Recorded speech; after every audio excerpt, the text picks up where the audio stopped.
This is the Cameron Journal Podcast. It's a place where we talk about important things. It's a place where we bring a little slice of the news to you. It's a place where we do important things, have important conversations. It's also things that I like to talk about. My name is Cameron Cowan, and this is the Cameron Journal Podcast.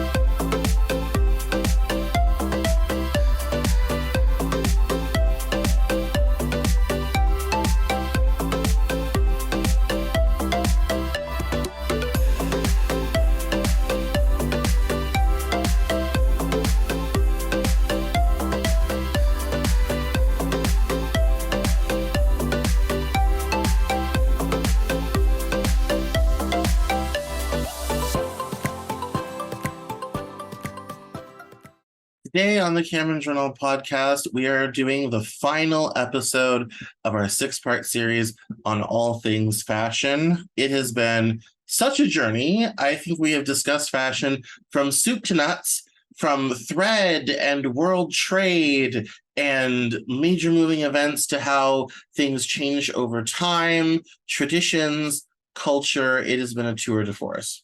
To be fair, we could also discuss it for another 24 hours straight, probably, because yes, that is also, yes, this is just, for us, this is the short, condensed down version that we spent weeks and weeks trying to focus ourselves so we didn't just spin off the rails. So I'm rejoined again by Brady McSlane, my wonderfully fashionable friend, and we're going to be talking, today's episode is going to be about tailoring, or why nothing ever seems to fit, or why men's sizes are standardized and women's are not.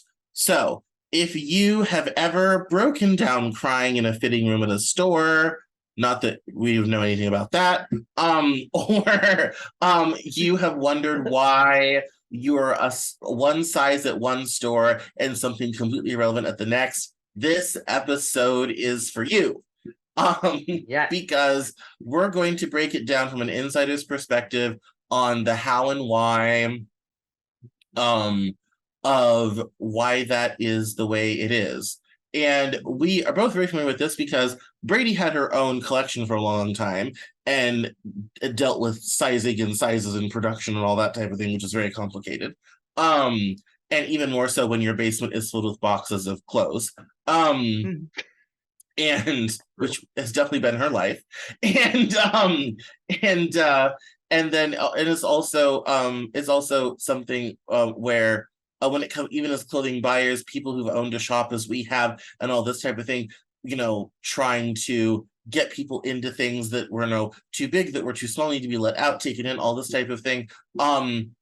Clothing sizes are a difficult sort of thing. So we're gonna dive in.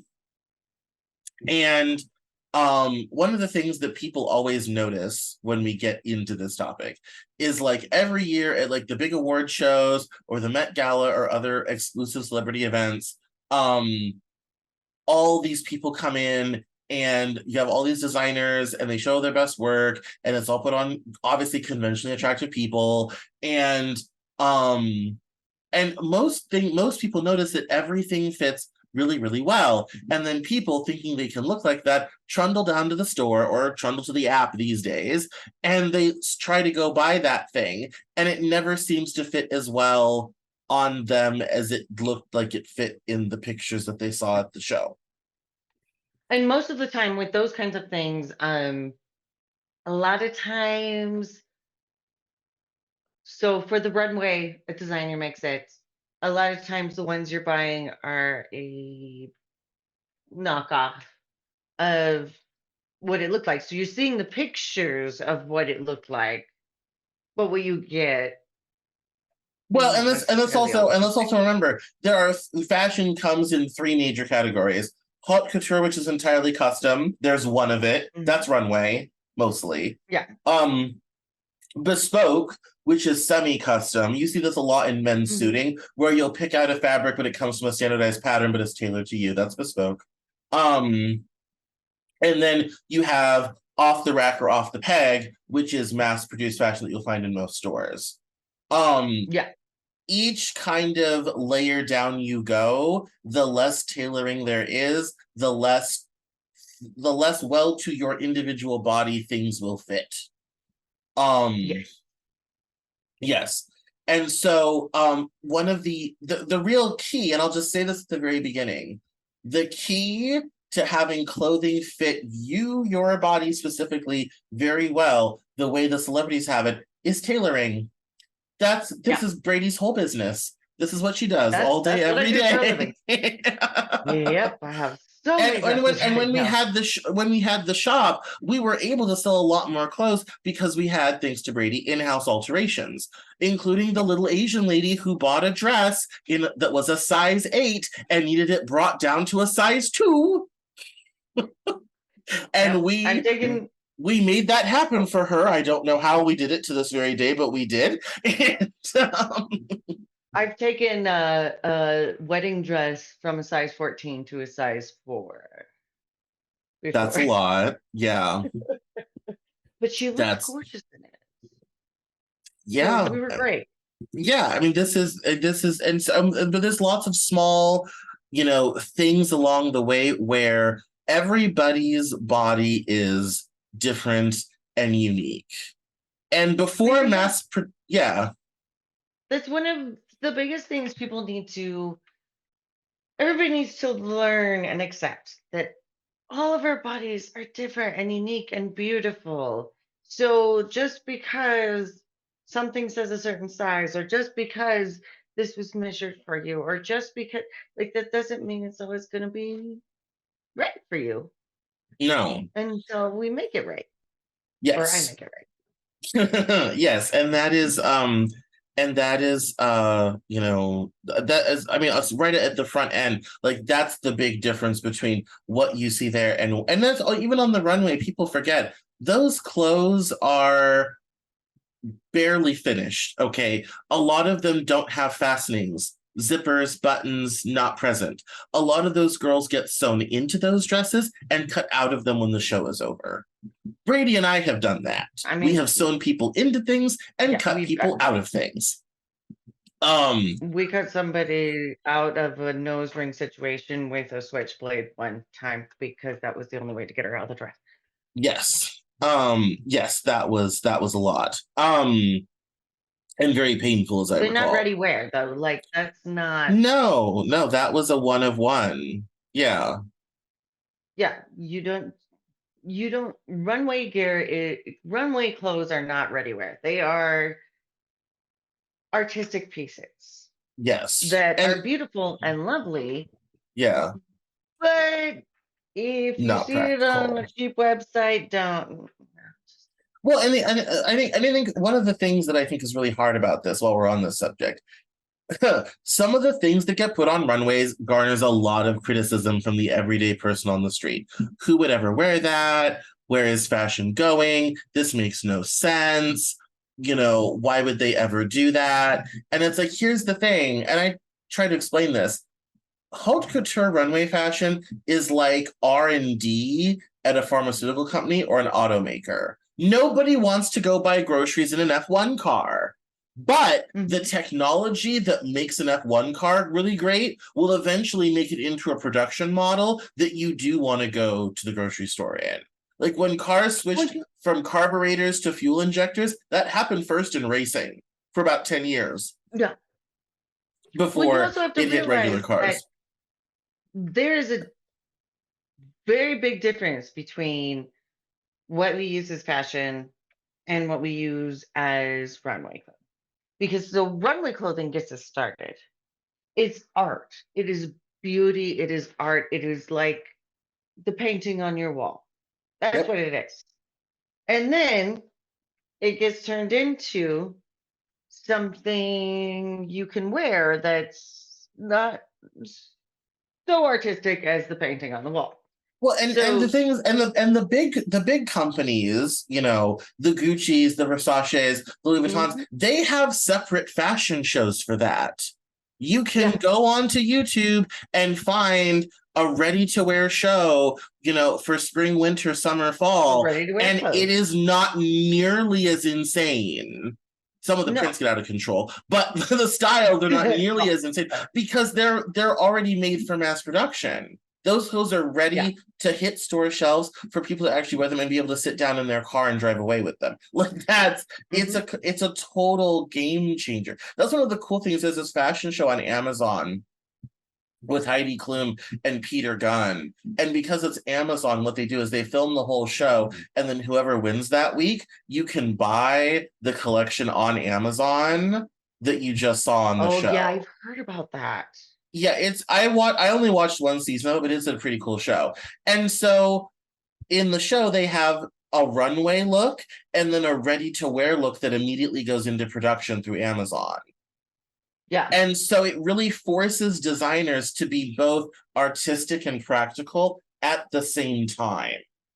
Because you have to make a piece that is manufacturable. Right. Like not just a one-off. You have to make a piece that's manufacturable. So you have to have at least some knowledge about how to make it that way. Yes. And maybe people don't realize that, when if the runway is the R&D, the people who make that ready for production are the army of technical designers that take all that inspiration and everything they learned with cut and construction and all this type of thing, and they make it into something you can actually wear in your life. Yeah. Which is pretty cool. That's a talent, by the way. Those people are amazing. Honestly, I sew for a living and I could not do that. That's just, it's my brain. It Yes, breaks my brain. and not only that, they It then is have to get huge everything together, all the files, all the patterns and everything, to usually send it to Asia to be mass manufactured. Yeah, but you have to make sure everything is sized correctly, is measured correctly, all of that stuff. Yes.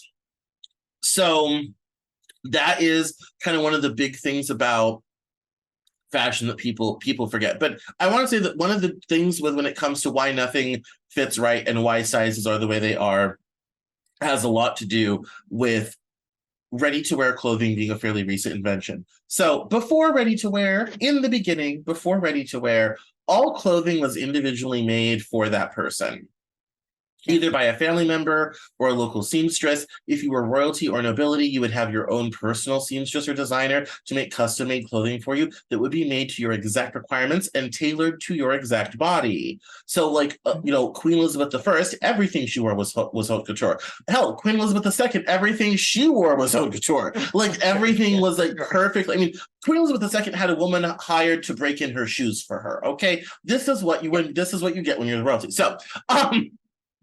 So there were also a lot of reused garments. Fabric was expensive, so was clothing. The average person only owned maybe one or two outfits. Even among the trading classes, owning multiple outfits of clothing, you had to be fairly wealthy to have access to clothes like that.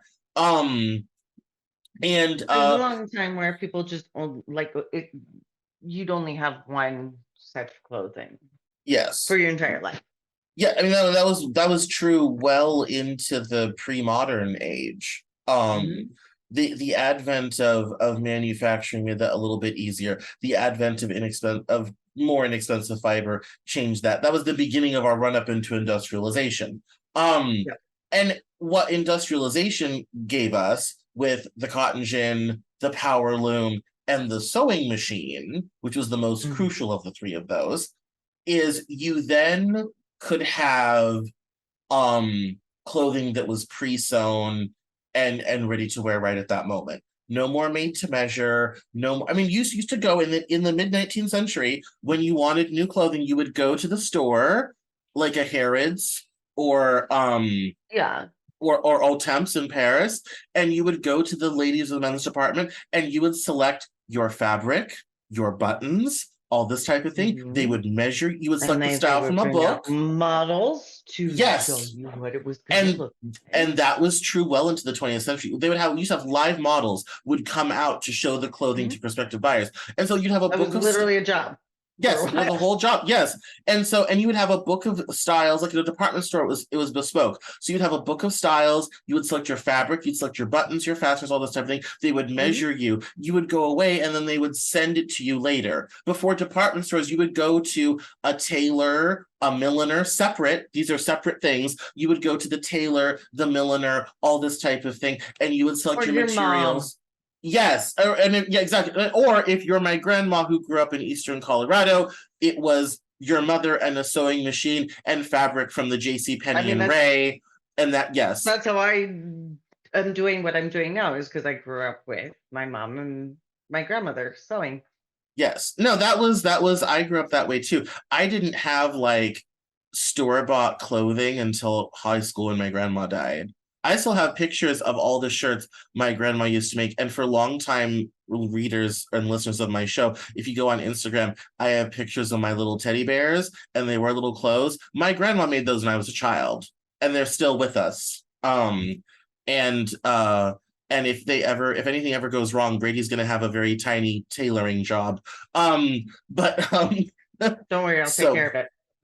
yes, because Junior can't live without his suit of clothes. And you can't leave. And No. so yeah, I mean, yeah, absolutely. I mean, that was, I mean, we go to get the pattern and the fabric and all this type of thing, and that was how it was, and that was how most clothes. And then when the sewing machine came along, and you could do not just made to measure, but you could do clothing that you could wear right there. That was when one, clothing got democratized to the masses, so people could have a few, not a lot yet, but a few outfits. True. But then you also had to decide, well, how big to make the garment. You didn't have the measurements of the prospective buyer. So then we started having sizes. And I use that, if you're not watching the YouTube version, I'm putting air quotes here, sizes, Very big air quote. Yeah. because no two human bodies are really ever truly the same. No. And so what designers do is they kind of scattershot it. They decide what their ideal customer's body is and then build their clothes accordingly. Now, this is where it's nice to be a man. Our sizes, because men's bodies are much more standardized, wide shoulder, narrow hips, no muss, no fuss.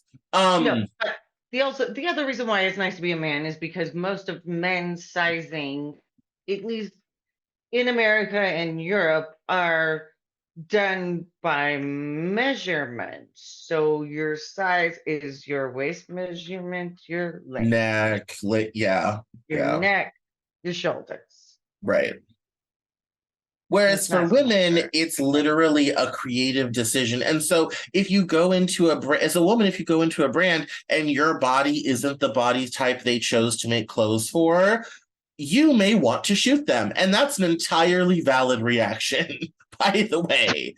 I Um, mean, I don't know how many times I have had beautiful, amazing, gorgeous brides that have complained because their wedding dress size was an 8 versus I'm always a 6. And you're like, yeah, but it's just there's different sizing things, and you look great in this, and we'll just do a little nip and tuck here. No, I think they ordered the wrong size because I could never be an 8. and that's why I say you can't Honey, get that caught up doesn't on make numbers. They don't any mean difference. anything. No, They literally don't mean anything. They are randomly mean nothing. assigned by designers to fit the person they think that you might be. But it has Yeah, absolutely no relevance to who you actually are. That's why I always laugh, because one of the big scandals was that Mariah Carey asked her assistants to cut the sizes out of the clothes that she buys. And I'm like, so you're saying she's a woman? I mhm, know 5 people who are not world famous that also do that. Like, so you're saying yeah, she's a standard woman who doesn't want to be bothered by numbers.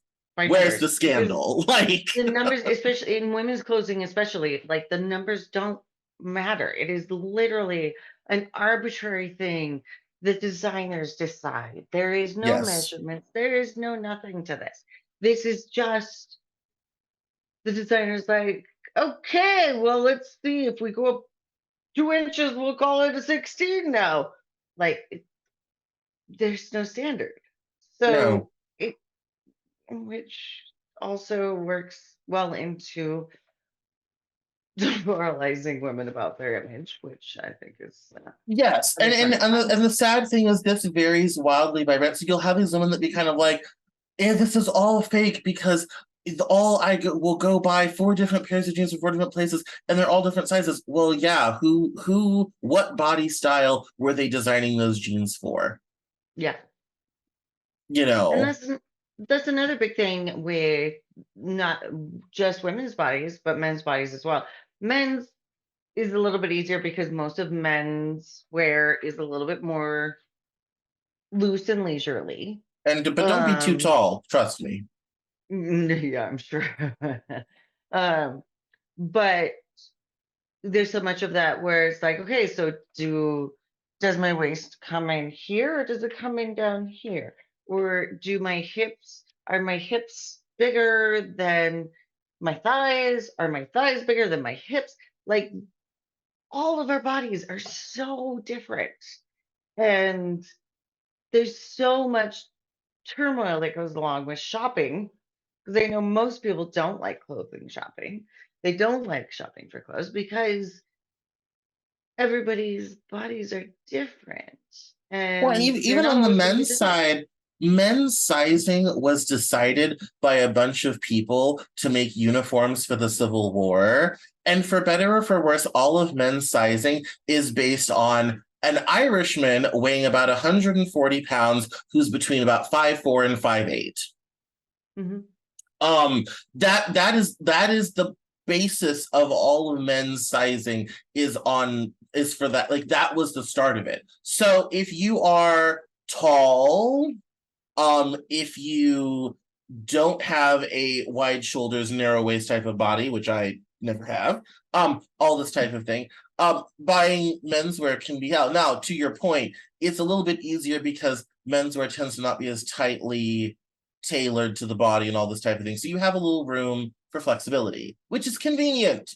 But Right. um it is still something where even as a guy, and I even see this among other dudes, um trying to get things that fit right, are comfortable, look good, all this type of thing is incredibly difficult. And that's why I say, especially in a professional setting, if you want to look really sharp, go out, get all the stuff, try it on. Excellent. Now put that all back in the bags, find someone who does alterations, and actually get this stuff suited to you. Suited to you. And that will put you fashion wise head and shoulders above everyone else. That's really the big, deep, dark secret. Yeah. Well, I did that. So a couple months ago, two of my nephews, 20 and 21, were groomsmen in a wedding. And they've never owned suits before. Uh, they've never looked at suits before. They don't know how to wear suits. So took them with their mom, who also doesn't understand how this works, but I'm the fashion guru. So took them and got them suits and then made them come in and get them fitted before this wedding because, yes, they were close enough for a 21 and 20-year-old, but not to my standards. So fitted them all up and um, they have all these pictures of them standing around with the other groomsmen, and all the rest of them look shabby. The pants are Baggy too long, the pants. jackets are Yeah. too big, everything. And my two nephews look like they just walked out of New York, like just on point. Because it makes a difference. Yeah. Something And that this, fits you yes. makes a difference, and it also makes a difference in your confidence because I have so many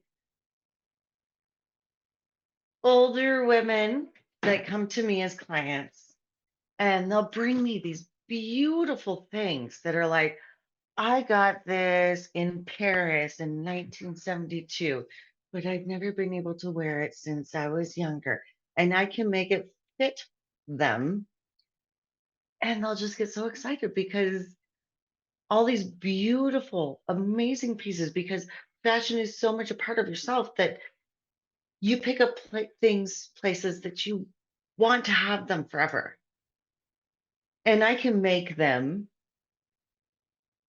fit you again and make you feel beautiful in them again, which is the best part of my job is that I can make people feel beautiful.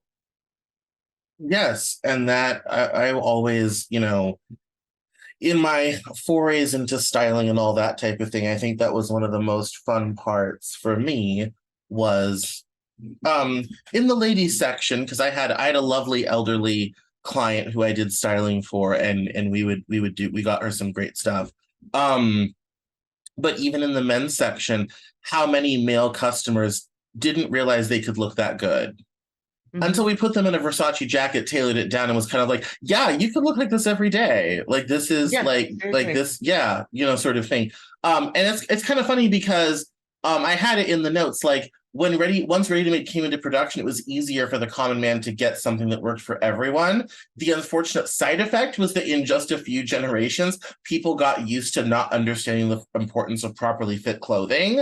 And Yeah. although it's starting to come back, people started to learn that if you have something nice, like a suit or dress, can make a huge difference, not only in how you look, but how you feel. And good tailoring can take you a long way. But literally, the biggest style mistake most people make is not getting things tailored.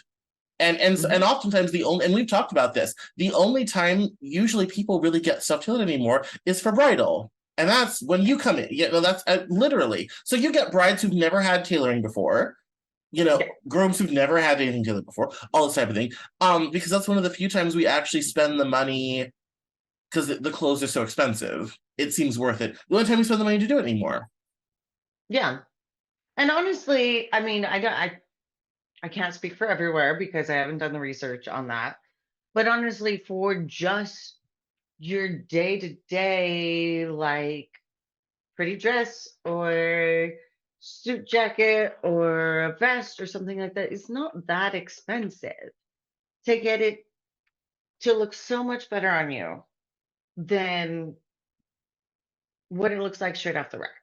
Especially if Um, it's a quality piece. Like if you've spent some money on something, if you've yeah, gotten like I think if you cruise into Versace or Gucci or Louis Vuitton and you pick something up, oh my God, please go get that tailored. You please go spent get that a tailored. hundred, $800,000. Please seek out a great tailor right away and get it tailored But because honestly, you're look good having on the rack, you like at the store. You can look even you're gonna look better. so much better.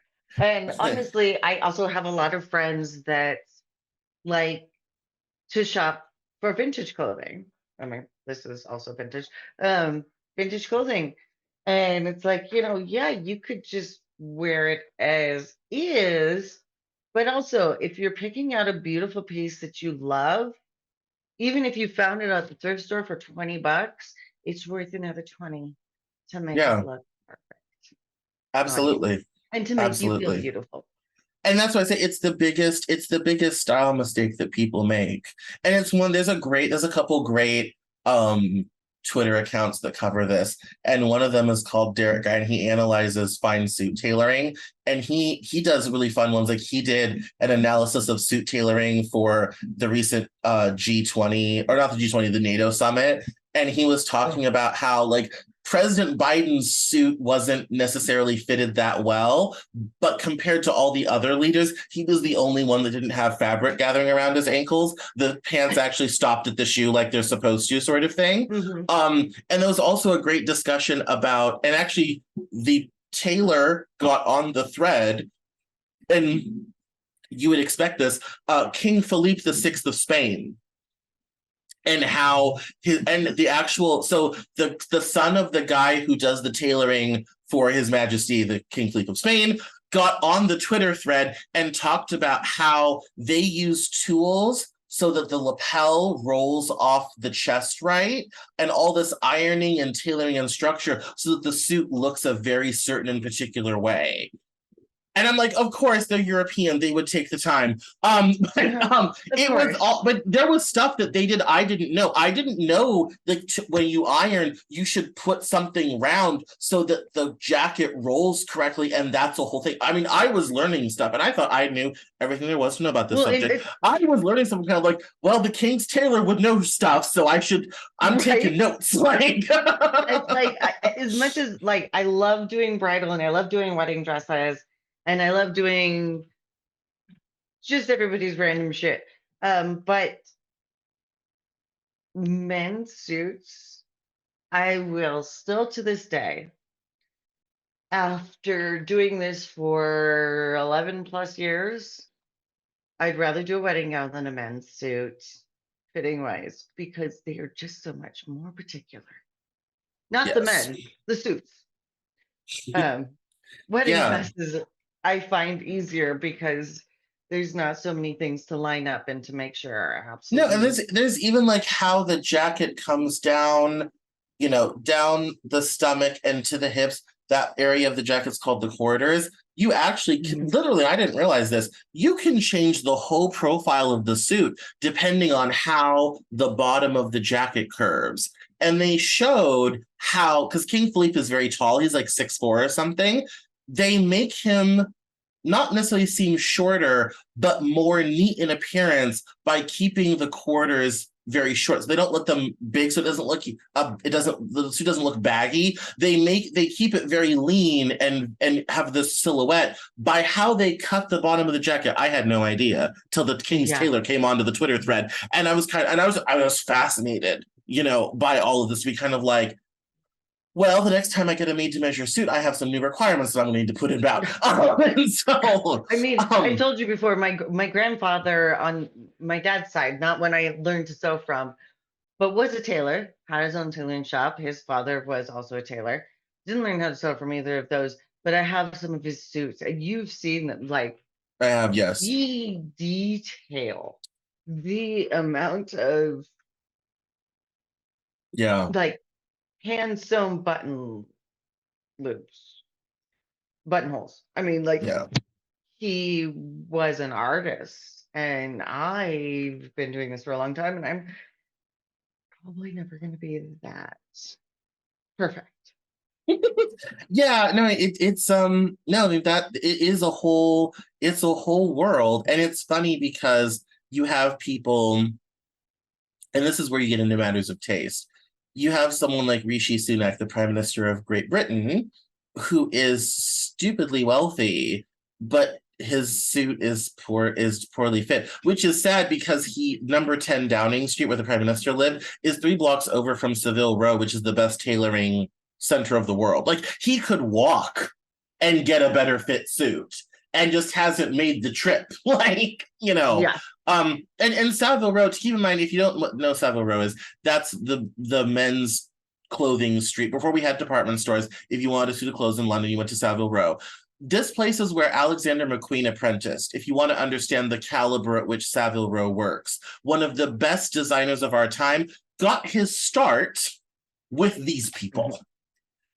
That's the level they're working at Savile Row. Like, so, they have amazing men's suiting, and they also have Loeb shoes, the best handmade shoes in the world, where they take a plaster mold of your foot and build a shoe to your exact foot Yeah, those are specifications. amazing shoes.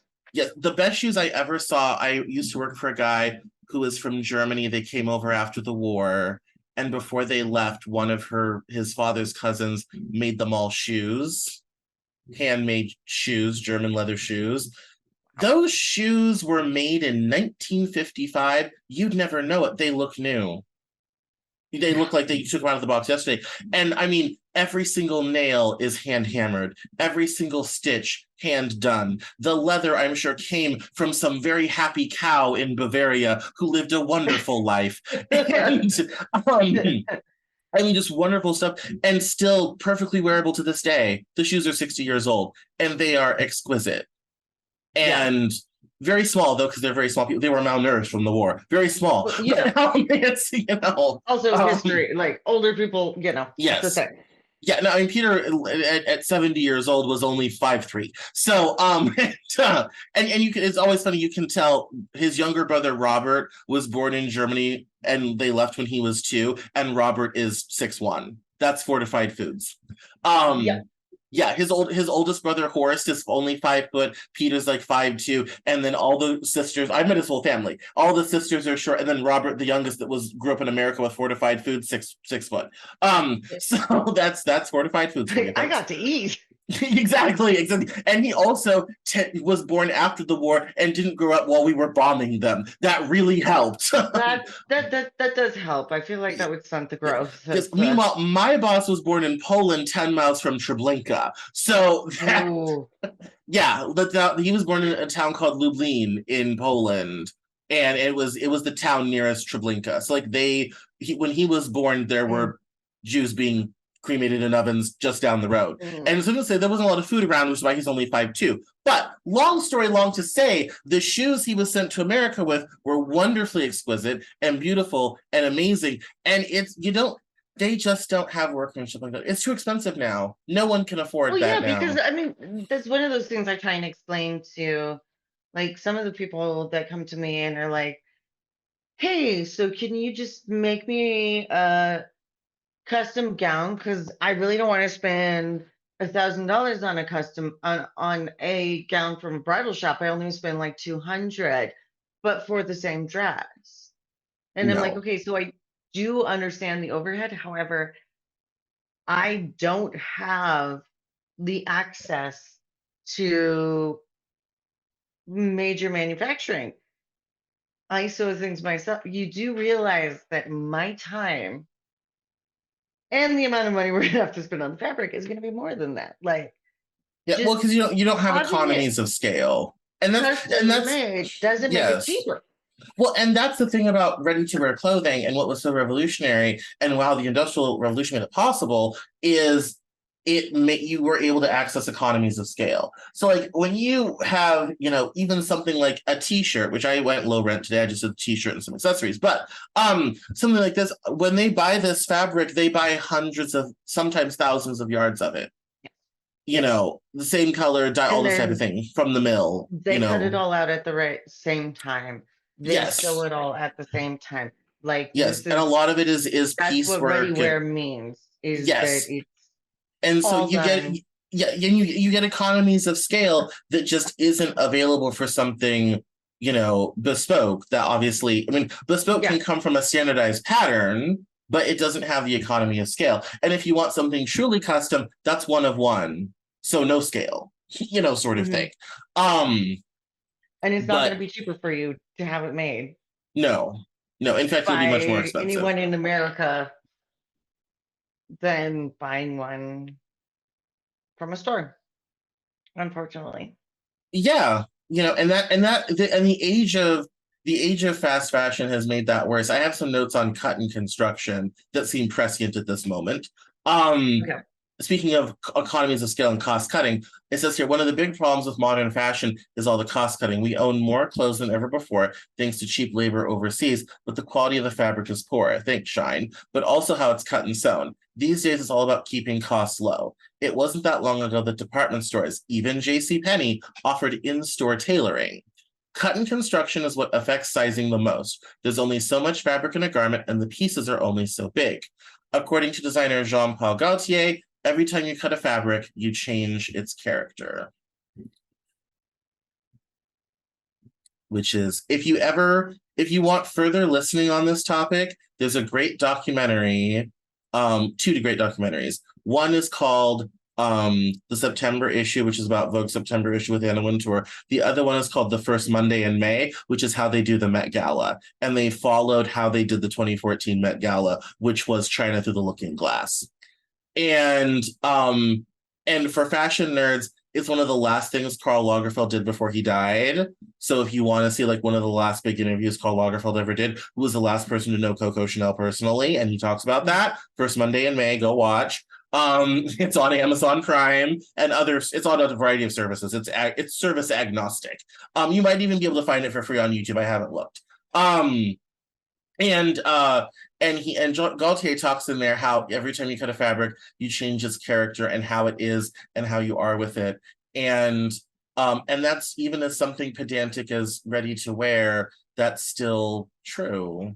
And that's definitely Well, true as you go up the quality scale. that's one of those things that I know I've told you in the past, back when we were doing other fashion things, like, yes, altering dresses and stuff like that, like, you got to kind of do what you're told to do. But when I would make things, well, I still do make things, but when I used to make more things, the fabric tells you what to do. It tells you what it wants. It has a language of itself. Of, you'll be like, oh, I'm gonna make this big poofy skirt out of this, and you're like, no, the fabric doesn't want to do that. Maybe it just wants to do a cute little A line. Okay. Yeah. Like, the fabric will tell you what it wants, and fabric is a very, just like with a lot of woodworking or any sort of arts, it's, you change, just like you said, you change it every time you cut it, every time you touch it, it changes the fabric. Books are like So that. Book projects take on a life of their own. I can always tell I'm at a certain point with a novel when it has gotten away from me and it becomes a life of its own. yes, see, Um that and then it start and then things happen unexpectedly, or opportunities present themselves unexpectedly, or I discover things about characters I didn't know they could do, sometimes good, sometimes bad. mhm, Or a relationship dynamic is different than one might imagine. Um, yeah, yes. And and it's the same thing with fabric, with yeah, art in general, because yes, fashion is art. absolutely. Absolutely. Well, Right. Brady, we've reached the end of this episode and the end of the series. Oh my Final goodness. thoughts? Final anything you have? This has been such a journey. The I preparation has been insane. We worked so hard, and it's been a whole journey to make this happen. How do you you feel? you've worked a lot harder than I have. I've mostly just worked on trying to get my computer to work enough to record things. But I have enjoyed this so much, and just, people out there, feel beautiful, and if you don't, find something else to make yourself feel beautiful. You should always feel beautiful. That is amazing, sage advice. Thank you so much for doing this with me. Love you.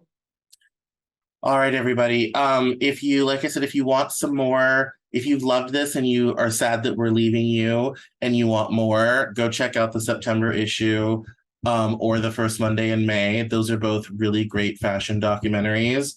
If you want a good reading recommendation, go read the biography of Coco Chanel. Mm, Her life is good one. absolutely fascinating. It's just Um, crazy.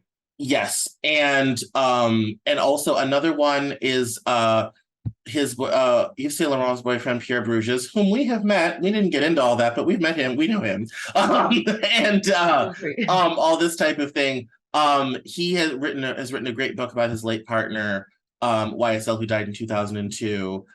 Those are both great biographies that are out there. I actually got to go to the Fondation de Yves Saint Laurent in Paris, which is magical, and the Coco Chanel boutique, which is also magical, and the Balenciaga boutique, which is also magical. Um, And I'm so and jealous. yes, and it was just amazing.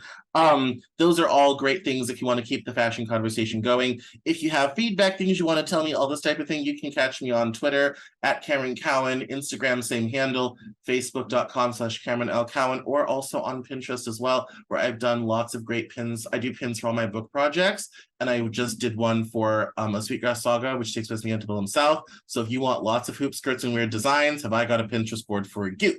And then yeah, so we'll catch up with you next time, and thank you for listening to season 3 of the Cameron Journal podcast. And make sure to like and subscribe. We have the news hour every Monday and interviews with interesting people every week. So thanks for watching, everyone. Love you.